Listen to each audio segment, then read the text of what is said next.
the Lord of sea and sky. I have heard my people cry, all who dwell in dark and sin, my hand will save. I who made the stars of night, I will make their darkness bright. Who will bear my light to them? Whom shall I send? Here I am, Lord. Is it I, Lord? I have heard you calling in the night. I will go, Lord, if you lead me. I will hold your people in my heart. Praise be Jesus Christ. And but before I forget, obviously a blessed Father's Day to all you dads out there, as well as you spiritual dads as well.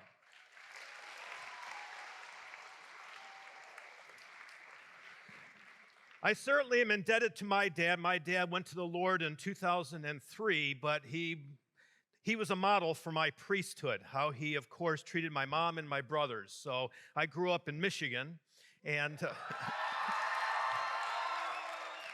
sounds like there are a lot of Ohio State fans here.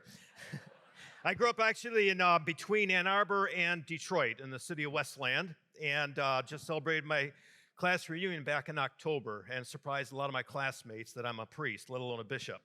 So, you know, I think about us growing up as kids, and now it's dangerous. The bishop's walking down to us. I recall, I loved school, especially grade school. My favorite subject, of course, was recess. But I think about, there's a story that comes to us from the fourth grade, Mrs. McGillicuddy's class. Any McGillicuddy's in here? It's not about you. And they were studying about whales. And so as Mrs. McGillicuddy would usually do, she would quiz the kids after they go through a chapter. And so she looked at Tommy and said, "Tommy, what did we just study?" And he said, "Well, Mrs. McGillicuddy, we studied whales." And she goes, "Very good, very good.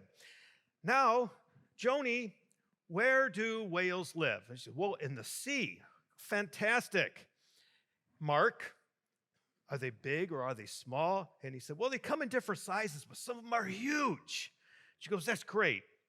Well, Mrs. McGillicuddy was not terribly religious. Actually, she was sort of anti-religion, thinking that, they didn't believe in science and all that stuff.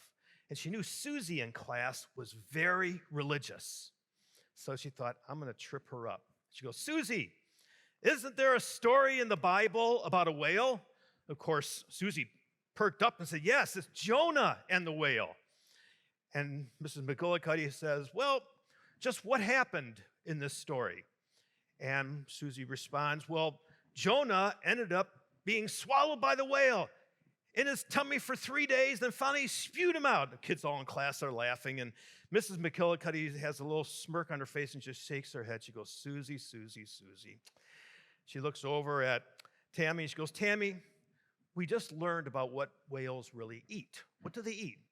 And she said, "Well, they eat herring and krill." And Mrs. McGillicuddy looks at little Susie and says, "See, the story's not true. Whales do not eat people." Well, undaunted but respectfully, Susie stood up and said, "I know this story is true. Jonah was swallowed by the whale." Mrs. McGillicuddy, of course, countered and said, "Susie, how are you going to be able to verify that?"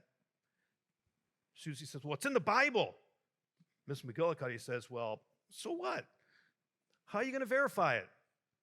So Susie, again, thought quickly and hard and said, "When I go to heaven, I will ask Jonah." Mrs. McGillicuddy shook her head. She goes, "What if he went to the other place?" To which Susie responds, "You ask him."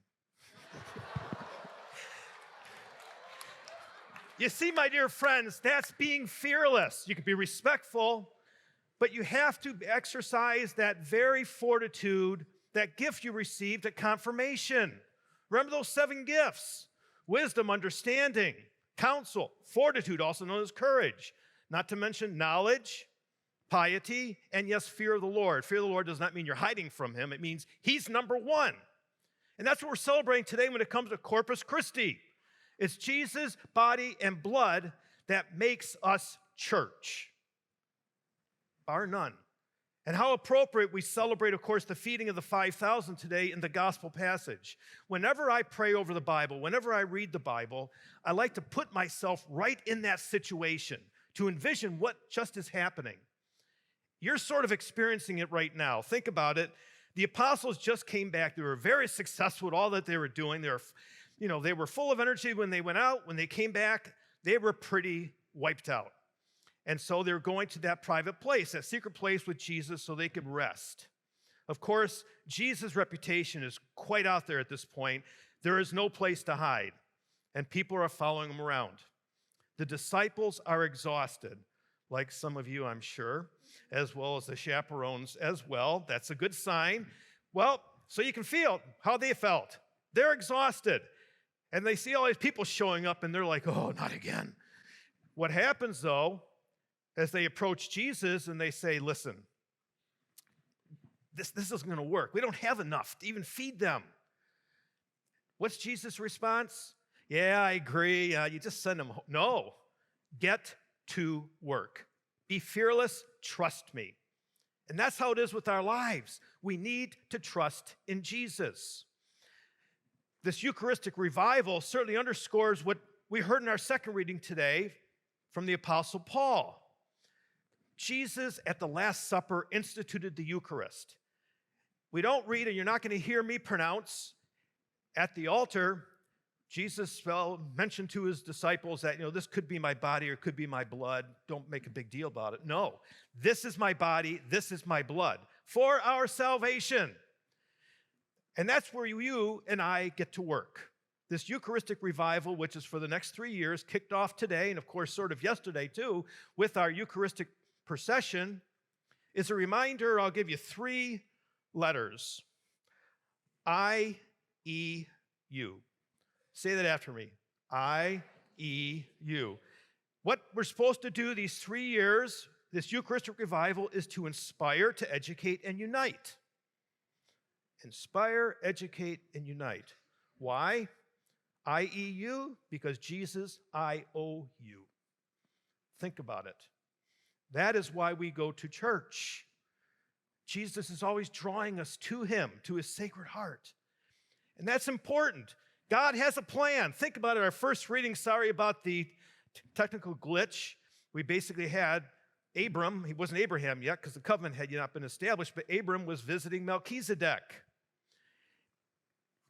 And, of course, the pastor in me says, I like the idea, too, of this reading being read because it talks about how 10% of the wealth gets given to the church. That's pretty cool.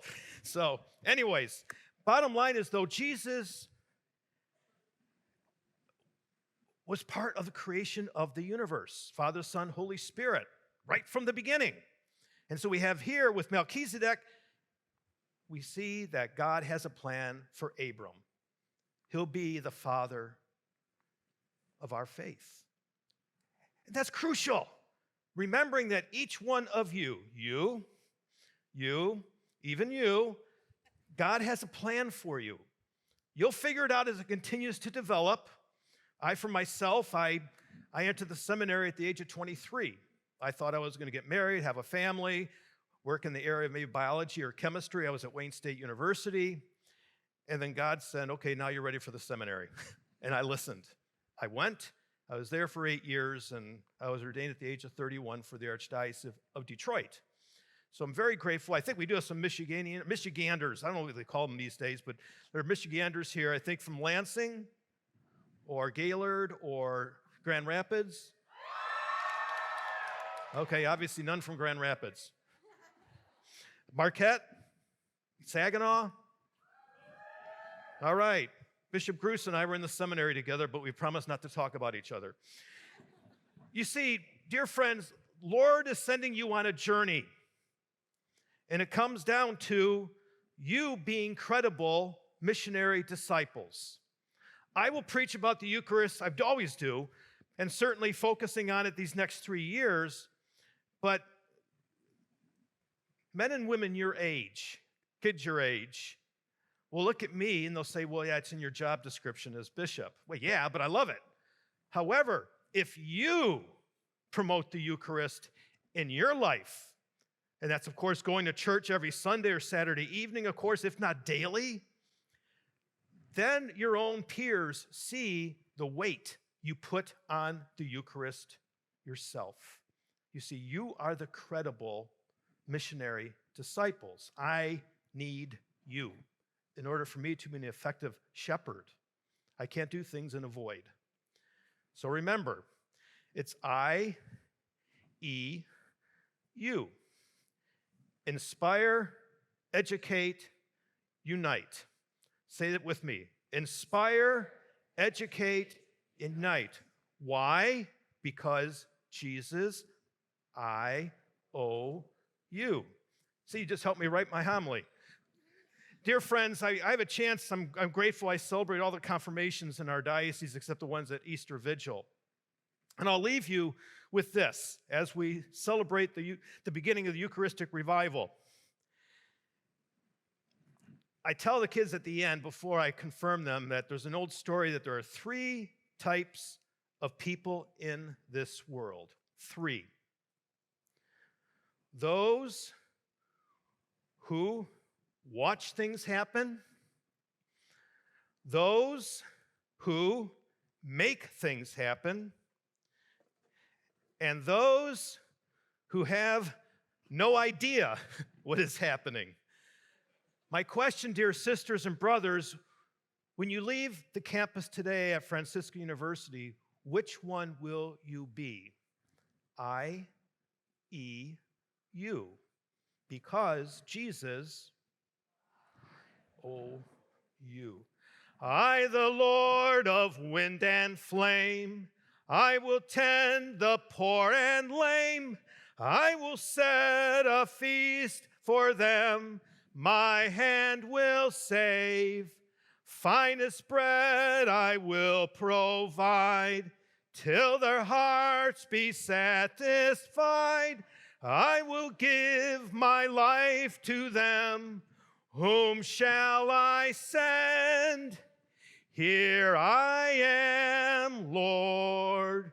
Is it I, Lord? I have heard you calling in the night. I will go, Lord, if you lead me. I will hold your people in my heart. God bless you.